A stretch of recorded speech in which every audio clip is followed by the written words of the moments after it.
Hi everyone, Zoe here from Telycam. Today I'm really excited to announce the latest firmware update for your Telycam Vision Plus and Explore series PTZ cameras. The Telycam R&D team has been listening closely and carefully considering your feedback, and we are thrilled to introduce these new features today. Let's dive in. The first major update is we integrated ssdp into our cameras. This means you don't need to worry about camera IP address when first receiving the cameras anymore. Simply plug in an Ethernet cable to your camera, make sure it's under the same local network with your computer. The camera will be automatically detected by your PC or workstation. And double-click the device, it will lead you to the camera's web UI, then you get the IP address and you'll definitely know what to do with it. We really want to make it user-friendly to end users, no more confused about the model names and no more search tools for IP addresses. Another major update is that the Telycam PTZ camera is now compatible with the Magewell Control Hub. The Control Hub is a cloud-based centralized management software for multiple devices and streams. If you're a Magewell Control Hub user, you can control and manage our cameras with other Magewell products on a single dashboard, both locally and remotely. Once the camera is registered and accepted by Control Hub, users can remotely control and configure parameters of the camera remotely. However, the extended functions of our Control Hub are currently only in beta version, and we look forward to more feedbacks from you guys. The next upgrade focuses on auto tracking settings. First, we've added small arrow buttons to help you easily adjust the limits and boundaries you've set for tracking. This makes it simple to tweak the tracking areas based on your previous settings. Secondly, we've introduced an additional board area feature to better suit larger classrooms or venues with multiple zones that needs attention during tracking, like 2 screens or whiteboards. When the talent enters the areas, the camera stops tracking and stays focused on the selected zone.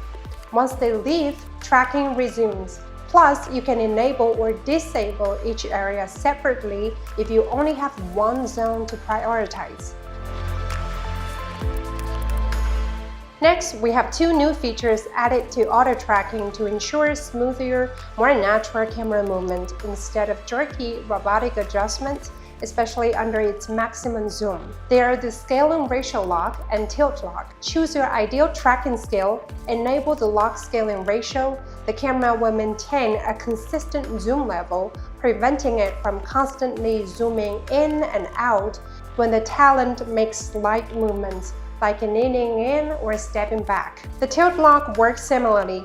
Once activated, the camera will only pan and zoom, ignoring minor vertical movements of the subject, resulting in smoother, more natural tracking. We've also added controls for reboot, standby, and power on and off directly in the web UI, so no more unplugging cables to power cycle the cameras. This is super handy if you can't find the remote control or access the camera's back panel. For educational and government settings where cameras operate 24/7, regular reboots are essential for maintenance. For that specific need, we programmed 4 power schedules.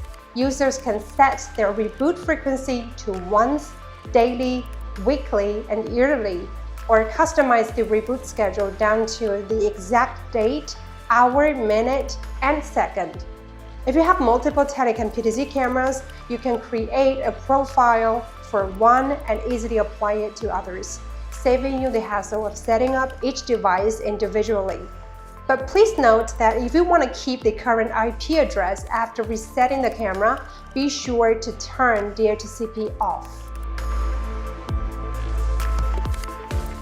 Additionally, we've also added OPUS audio encoding, allowing users to preview audio directly on the web UI. This is a feature I personally found very useful for personal live streaming and small-scale productions. This update also provides the flexibility to turn the web audio preview on or off.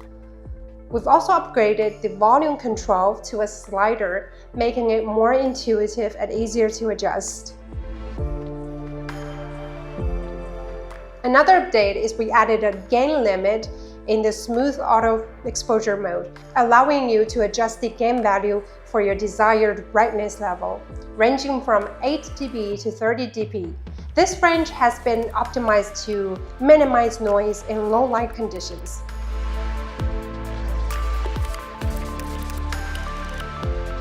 To provide greater flexibility and ease of use, especially for beginners, we've introduced multiple image styles designed to suit various scenarios and lighting conditions. To access these settings, simply navigate to the OSD menu, select Quality, and then choose Image Style. The default setting is User, but you can also opt for a normal or colorful to achieve a different image effect. The next one is 3D. The Telycam 3D now supports up to 4 clients and IP addresses, allowing you to send the camera feed to multiple virtual platforms or devices simultaneously. Our R&D team has also resolved the tilt angle inaccuracy and corrected the intermittent data deviation that caused jumping issues in the virtual images.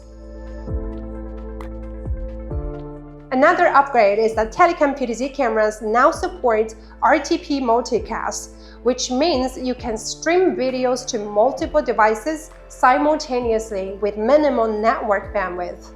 This is particularly beneficial for live events, conferences, and other scenarios where broadcasting footage to a large audience is required. In addition to the major update mentioned above, we have also made several functional improvements.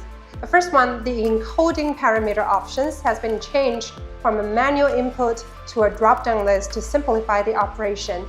Second, in this version, the DHCP is enabled by default for easier network configuration. Third, we've added an NTP, Network Time Protocol, under System Time. So when your camera is in DHCP mode, simply select your time zone, enable NTP, and click Save. The camera will automatically synchronize its time with your network continuously. The fourth one is for the recording support Explore SE. We added a red indicator on the web to help users easily identify when the camera is actively recording. But please be mindful that for the Vision series, this upgrade is only available for cameras with version V416 and later. And there you have it, the exciting new features brought to you by the latest firmware upgrade. You can download the firmware using the link down below, but please read the instructions carefully before you upgrade your devices. If you have any questions or want a deeper dive into any of these features, stay tuned for more detailed content or reach out to our support team. Thanks for watching, and don't forget to subscribe for more updates and tutorials. See you in the next one.